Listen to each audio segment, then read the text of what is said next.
It is an important day in the United States, with Georgia being at the center, especially for Indians out there, because stating that there have been documented instances of hate crimes against Hindu Americans over the last few decades in many parts of United States. The United States state of Georgia has passed a resolution condemning Hinduphobia and anti-Hindu bigotry, making it the first US state to take such a legislative measure. The resolution was introduced by Representatives Lauren McDonald and Todd Jones from the Forsyth County in the suburbs of Atlanta, which is home to one of the largest Hindu and Indian American diaspora communities in Georgia. Now, condemning anti-Hindu bigotry, the resolution states that Hinduism is one of the world's largest and oldest religions, with over 1.2 billion adherents in over 100 countries. It encompasses an array of diverse traditions and belief systems that value mutual respect, peace, and acceptance. The resolution also observed that the American Hindu community has been a major contributor to diverse sectors in the United States, such as medicine, science, engineering, information technology, hospitality, finance, academia, manufacturing, energy. Well, you name it, Indians are doing it. It also noted that the community's contributions of yoga, Ayurveda, meditation, food, music, and cultural arts have enriched the cultural fabric of United States, apart from being widely adopted in the society, enhancing lives of millions.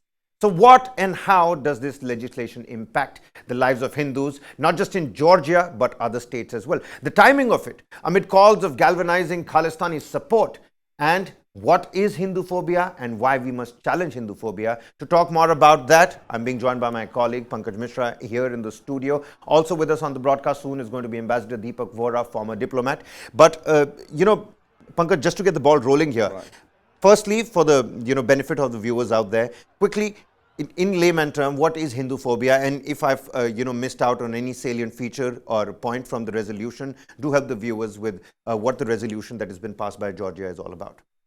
Well, yes, Kabir, there are two aspects to it. First of all, Hinduphobia, as it is being perceived outside India, is something that needs to be called out, and that's what Atlanta, Georgia has done as of now. Hinduphobia, as the name says, the fear of Hindus, and as we had heard in the UN resolutions also, the same coinage for Islamophobia. Now, with incidents like the attacks and the hooliganism at the Indian consulates across the world, and also trying to picture or paint Hindus as a medium of terrorist activities is something that is being termed as Hinduphobia. Obviously, many countries, many societies have accepted and have acknowledged the fact that Hinduism is an age-old religion, one of the largest and the oldest religions in the world, not just in a particular continent. And hence, the true picture, the correct imagery is also very much important, and how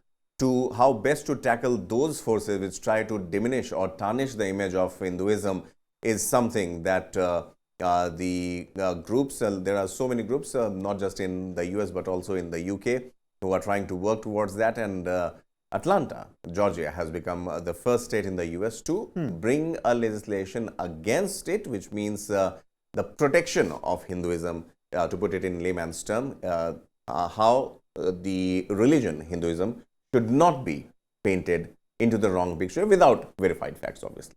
Absolutely. Ambassador Deepak Vora also with us on the broadcast. Ambassador, help us understand why at this point in time it's crucial to be challenging Hinduphobia, and also, looking at specifically at the United States, also the West in general. Is there an inherent propensity to discriminate against Hindus? And if such is the case, can Georgia become a blueprint for the rest of the US states or for the West in general? Thank you very much. Always a pleasure to be with you, sir. I learned so much from you and from your colleague. I was listening with great interest. Thank you. I served in the United States from 1982 to 1985 in the embassy.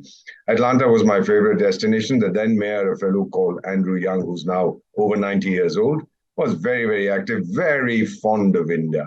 And he used to often quote what Martin Luther King, when he was shot, had said once, that to other countries, I go as a tourist. To India, I go as a pilgrim. So Georgia has always had this fascination for Indian culture.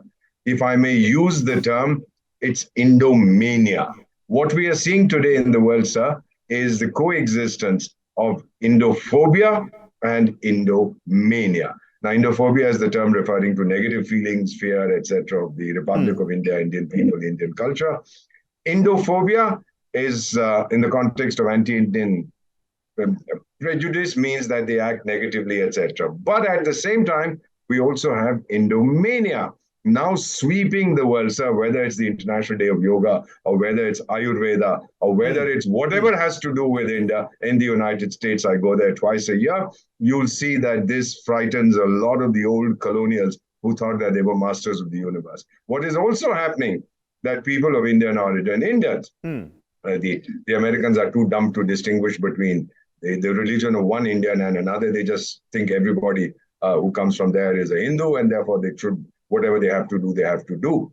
So what we are seeing today, sir, is this growing fascination, the growing high position.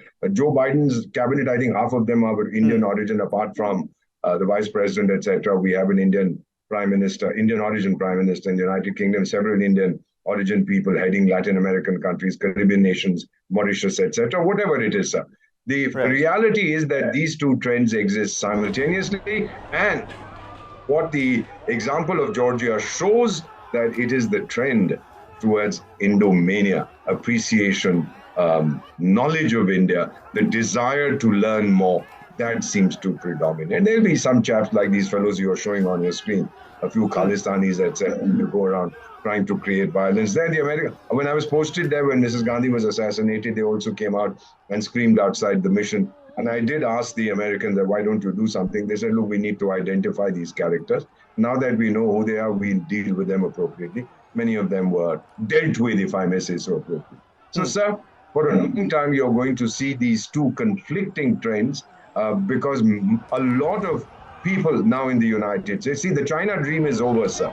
So now it's the India dream that is predominating. And many of them have told me something very interesting. I had to come back and research it. An American friend who teaches at Harvard University and is an expert in ancient Greek and Roman civilization talked about a fellow called Apollonius, who came and he says, in India, I found a race of mortals living upon the earth, but not adhering to it, inhabiting cities, but not being fixed to them, possessing everything, but possessed by nothing. And it's actually written somewhere in one of the rooms over there that this is the ancient wisdom of India. There may be a lot of knowledge in the West, sir, but more and more people across the globe recognize the repository of wisdom